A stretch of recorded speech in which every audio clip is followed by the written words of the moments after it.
Fala, queridão! Hoje é o nosso dia 38 da nossa leitura anual da Bíblia Sagrada. E a nossa leitura hoje está em Hebreus capítulo 3, versículo 1 até Hebreus 4, versículo 13, Gênesis 48 e Salmo número 38. Então vamos para Hebreus capítulo 3. Agora, no capítulo 3 de Hebreus, o autor de Hebreus vai continuar demonstrando a supremacia de Cristo, né? Agora ele vai comparar Jesus com Moisés. E ele também vai falar daquela geração que não entrou na Terra Prometida. O foco principal desse trecho que nós vamos ler é mostrar que Cristo ele é maior que Moisés e que o verdadeiro descanso só vai ser encontrado em Jesus. Então agora, no capítulo 3, versículo 1 até o 6, vai falar que Cristo ele é superior a Moisés. Porque aqui o autor ele vai dizer que Jesus é chamado de apóstolo e sumo sacerdote na nossa confissão. Ele vai dizer que Moisés ele foi fiel na casa de Deus. Ele vai dizer assim, Moisés ele foi um servo fiel, mas Cristo ele é o filho e o Senhor da casa. Então ele está mostrando a supremacia, a superioridade de Jesus sobre Moisés. E ele vai mostrar também que os crentes são a verdadeira casa de Deus se permanecerem firmes na fé. E logo no versículo 1, quando ele diz que Jesus ele é apóstolo e sumo sacerdote, apóstolo significa enviado, né? E o sumo sacerdote significa aquele que intercede. Então Jesus ele cumpre ambos os papéis, tanto de apóstolo quanto o de sumo sacerdote. E quando, no versículo 6, quando fala assim, se guardarmos firmes a confiança, está falando do crente, né? Que ele permanecer firme, está falando que a perseverança na fé é uma evidência de que realmente pertencemos a Deus.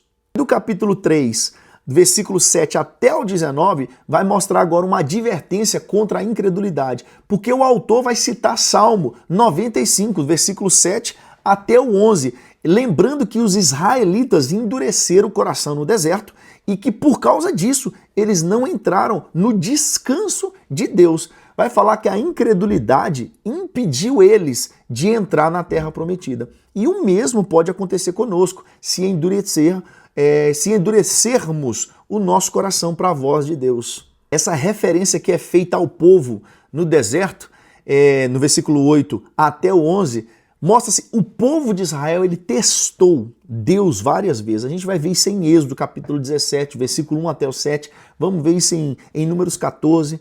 Né? Então, quando a gente vê no versículo 12, o autor aos Hebreus dizendo assim, cuidai, irmãos, para que não haja em qualquer de vós um coração mau e infiel. Isso está mostrando que a incredulidade, ela não é apenas uma dúvida, mas ela é uma traição contra Deus. E agora do capítulo 4, versículo 1 até o 13, vai mostrar que o verdadeiro descanso nós vamos encontrar em Deus. Né? Fala assim, a promessa do descanso ainda ela está disponível, mas devemos tomar cuidado para que a gente não perca essa promessa, né? Porque ele vai dizer que Josué levou o povo à terra prometida, mas o descanso definitivo só é encontrado em Cristo. E ele vai falar, né, que devemos nos esforçar para entrar nesse descanso, evitando o erro, né, aquele mesmo erro da geração do deserto. E ele vai finalizar que a palavra de Deus ela é viva, é penetrante e é capaz de discernir os pensamentos até do coração. Agora nós vamos para Gênesis, capítulo 48. Agora no capítulo 48 de Gênesis, nós vamos ver que Jacó abençoou os filhos de José.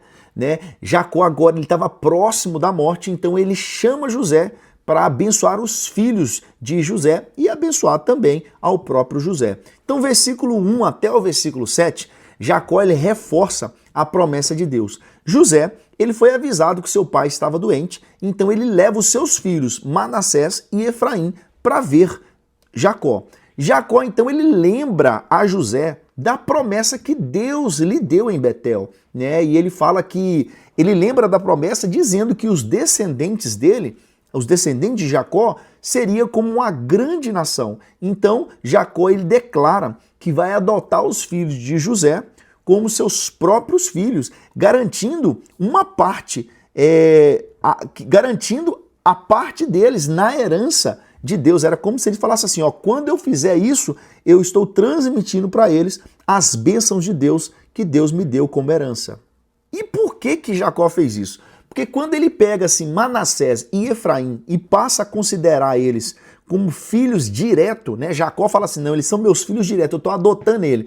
E está colocando eles, Manassés e Efraim, no mesmo nível dos outros filhos de Jacó, garantindo uma parte na herança, né, das tribos de Israel. E lembrando que nesse período aqui, Jacó estava bem fraco, ele já estava com 147 anos. E a gente vê isso em Gênesis 47, versículo 28. Então agora no versículo 8 até o 20, né, Jacó ele pede para que José aproxime os seus filhos, para que Jacó possa abençoar os seus filhos. Só que aqui vai acontecer um negócio agora.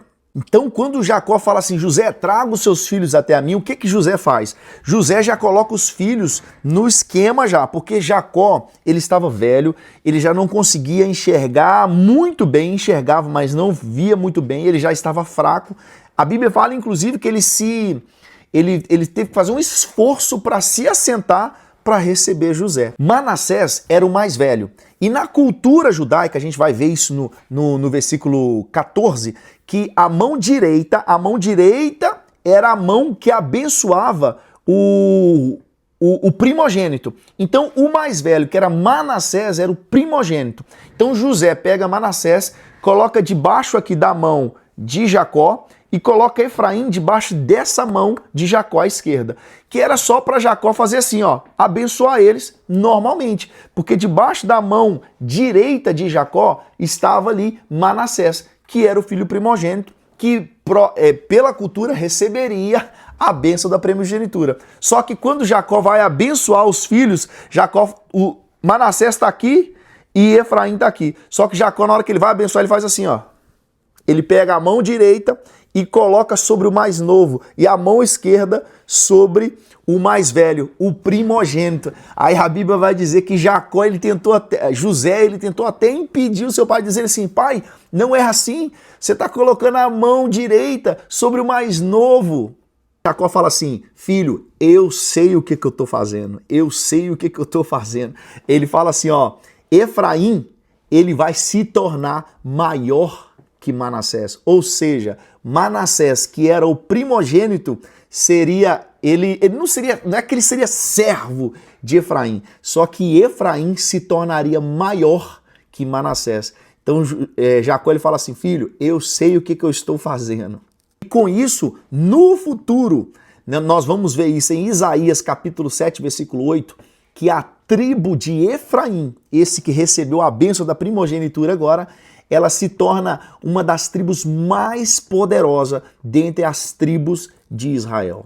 Agora, do versículo 21 até o versículo 22, vamos ver que a última palavra de Jacó para José. Jacó agora ele reafirma que Deus estará com os descendentes de José e que os levará de volta para a terra de Canaã, que era a terra da promessa. Então ele dá a José uma porção extra de terra, uma herança especial, além da herança que os seus irmãos tinham. Então ele deu uma porção extra de terra para José. Uma outra curiosidade é que quando José ele recebe a porção dobrada de Jacó, essa bênção normalmente pertencia ao primogênito. Porém, Jacó ele deu essa porção dobrada para José logo após ele ter incluído Manassés e Efraim como seus filhos também, né? Então quando ele faz isso, ele dobra a porção que ele dá a José. Agora nós vamos para Salmo número 38.